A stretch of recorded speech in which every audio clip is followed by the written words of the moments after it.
So I wanted to ask you some questions, Rabbi, about Havdalah. Want to Okay, talk about Havdalah? sure. Okay. So today happens to be Saturday. So we did Shabbat last night, and it's still Shabbat. We It's what ushered time is in it now? Shabbat. 4 o'clock. Yeah, Uh-huh. we ushered in Shabbat, and today is Shabbat's going to end, and we do Havdalah to mark that.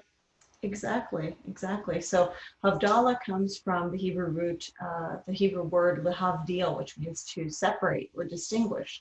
So what we're doing with Havdalah is really distinguishing from the day of Shabbat, which is a holy day, to the rest of the work week, which we hope to bring some of that holiness with us. But we're Okay. making that distinction. So I know this isn't about Shabbat, but just to say, so I understand, if we have Havdalah, we're separating something from something else. What the nature of Shabbat is therefore different, right, than what's coming after. So in just, I guess, briefly, what is Shabbat about as a whole? So Shabbat is meant to be a day of rest. That means different things to different people. In Orthodoxy, there are lists of prohibitions, prohibited activities during Shabbat. But really the idea is to make it a day in which we really acknowledge God's creation. And I think Rabbi Abraham Joshua Heschel was probably the best at explaining this in his wonderful book, The Sabbath. And he talks about Shabbat being an island in time or a palace in time. And that we're people about time more than about space, that time is sacred to us. So it's a way of marking time where we feel this is time out of time. Shabbat is a time period that is not like we are watching the clock all during the week and trying to get things done. Shabbat should be a time really to spend with our family. That's a really nice way of close putting it. friends. Very great. I remember reading The Sabbath by Abraham Joshua Heschel, and it was a very influential book. Yeah. So, and a relatively brief book, right? Yes. People can pick that up. Very It's very little, accessible. tiny book. Yes. Yeah, it's not written just for rabbis. It's, Right, absolutely, very accessible. It was one of the first books that I read when I first got into my Judaism. But that's a conversation for another time. Okay. Yes. So we have Shabbat. We understand that it's a different type of time for us, and therefore Havdalah is the moment in which we're doing this transition. Right. And how do we mark that transition ceremoniously? So as you'll see when we do this a little bit later, what we do is actually, I think it's maybe the most beautiful ritual that we have in Judaism, because we utilize all of our senses. So we utilize wine, so our sense of taste, or it can be grape juice. So the taste of the wine. And then we have spices, at least 2 different types of aromatic spices, but sweet smelling, like cinnamon and nutmeg, something like that. There's no rule about which we use? No, just, you don't want to sneeze after. Not black pepper. And then you have a candle that should have at least 2 intertwining wicks. But we have some candles from a beautiful place in Sfat, in Israel, that makes these wonderful, elaborate candles with many, many multi-wicks. But that isn't necessarily what you need. If you don't have one of those, you can use any 2 candles and just hold them together. We need to have 2 wicks. And the reason is that during Shabbat, we're separating out the holy from the profane, so to speak. And when we come for Havdalah, even though it's separation, we're actually entwining together the holy and the profane. We're trying to take with us into our week the holiness that we experienced on Shabbat. I want to get more into that, but first, just to talk about the word profane, because I think that means something different when we use it in normal parlance. What does that mean? So the way that I was using it was just was not a very negative connotation. It doesn't mean that it's somehow polluted or sinful or something like that. It means just regular everyday life. Yeah, good. Not sanctified. Holy as opposed to everyday life. Right, Okay, exactly. Gotcha. So Ordinary, going back, maybe you'd say ordinary. Yeah.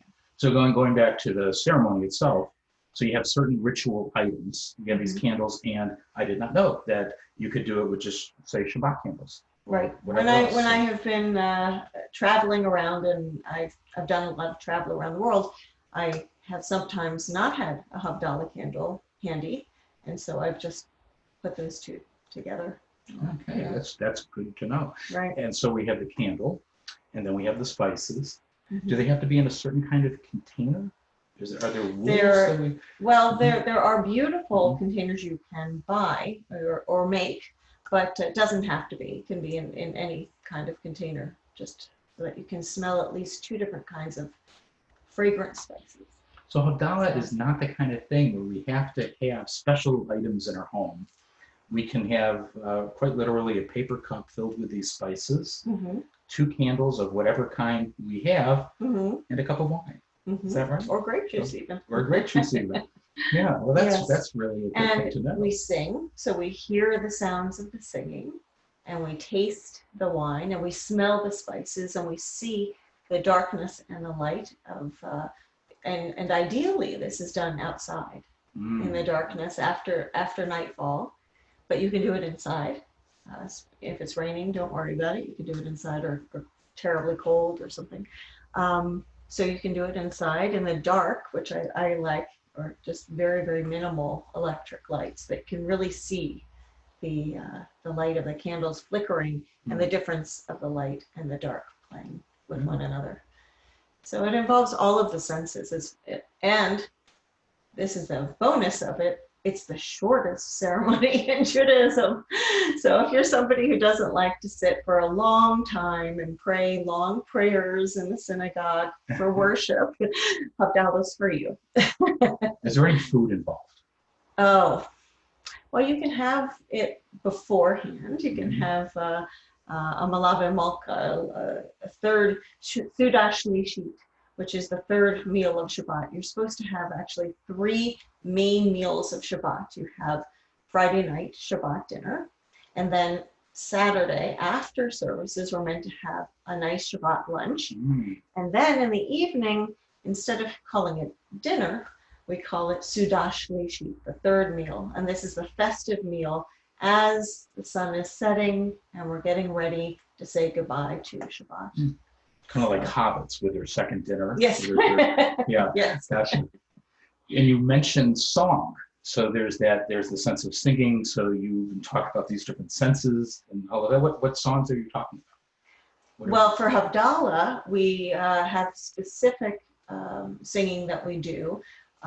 We sing the prayers, but we could do much more than that. Some people decide to bring in the evening and say goodbye to Shabbat with what's called a malave malka, which means to hold back the queen of Shabbat. We try to keep her in our midst as much as possible. So to try to do that after our Sudash Lishit, sometimes people get together and they sing, they have guitars and make music together, and then they bring in the candle, the spices, the wine, and bring in Havdalah and say goodbye to Shabbat. I have one last question. Okay. Shabbat is so special. You've made it very clear that it's something apart. It's a special time and a time to be mindful of the time that you have. So is this a sad moment where we're leaving Shabbat behind? I would say it's bittersweet. Mm-hmm. It's a beautiful moment. Sometimes really wonderful. There is a tradition of looking when you do the last blessing of the Hamavdil ben Kodesh Lahol, and you do the candle. You say the blessing of the candle. You look at the light and dark and how they play with the shadow of your fingernails on your palm.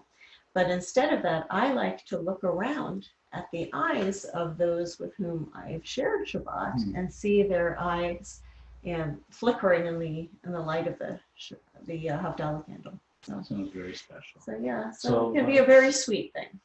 Good, not a sad thing.